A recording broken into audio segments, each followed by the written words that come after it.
है Indu broadcasting private limited और आप देख रहे हैं इंडियन न्यूज, हर पल, हर क्षण, हर सच।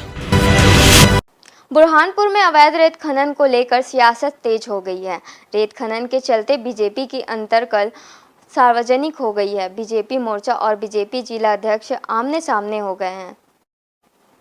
बीते दिनों बुरहानपुर में रेत से भरे 2 डंपरों को अवैध होने के शक पर रोक बीजेपी मंडल अध्यक्ष विक्रम चंदेल व उनके 2 साथियों ने खनिज विभाग को सूचना दी थी, जिसके बाद रेत ठेकेदार कंपनी के कर्मचारियों का बीजेपी नेताओं से विवाद हो गया था। जिले की 9 रेत खदानों का ठेका लेने वाली ठेकेदार कंपनी पंचानी इंफ्रा लिमिटेड के साझेदार और बीजेपी किसान मोर्चा के जिला उपाध्यक्ष देवेंद्र ठाकुर ने डंपर को रुकवाना गलत बताया।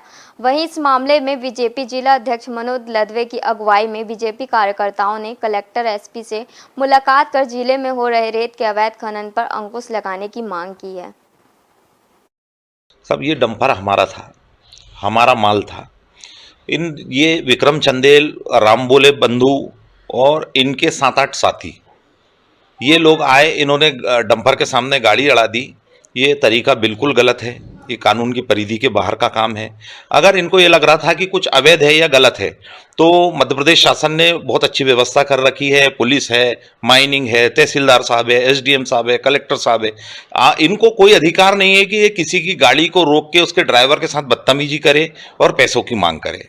विक्रम चंदेल ने और उसके साथियों ने 10,000 रुपये की मेरे ड्राइवर से मांग करी, उसके साथ गलत व्यवहार किया, उसको गंदी गंदी गालियां बकी। उससे ये बोला गया कि तू जानता नहीं है मैं मंडल अध्यक्ष हूं और मेरे पीछे अध्यक्ष जी का हाथ है।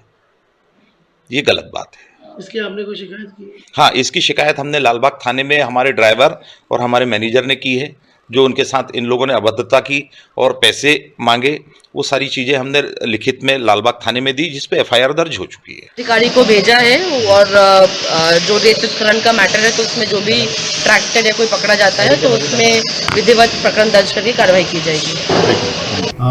इसमें कल के घटनाक्रम के अंदर एक डंपर जो था रेत से भरा हुआ, वो जब टेक्समो की तरफ से लोनी की तरफ जा रहा था तो उसी के बीच में कुछ लोगों ने उसको ट्रक को रोका और उसके बाद में फिर रोक के जो है वो काफ़ी देर तक उसको रोक के रखे।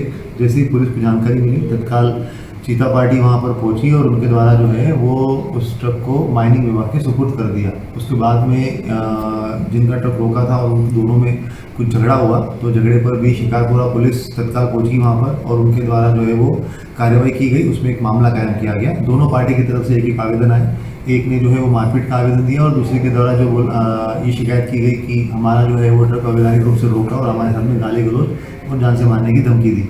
तो दोनों के ऊपर जो है वो सीसीटीवी फुटेज वहाँ पे जो लगे हुए थे वो दोनों निकाले गए। रात तक उसकी चेकिंग की गई, उसका सत्यापन किया गया और उसके आधार पर 2 मामले कायम किए गए हैं। एक शिकारपुरा थाना क्षेत्र अंतर्गत 323, 541, 254, 506, 34 के अंदर मामला कायम किया गया है और दूसरा मामला लालबाग में 341 और गाली गलौज 254, 506 का मामला कायम किया गया। न्यू वीडियोस की अपडेट पाने के लिए सब्सक्राइब करें इंडियन न्यूज को और बेल आइकन को दबाएं।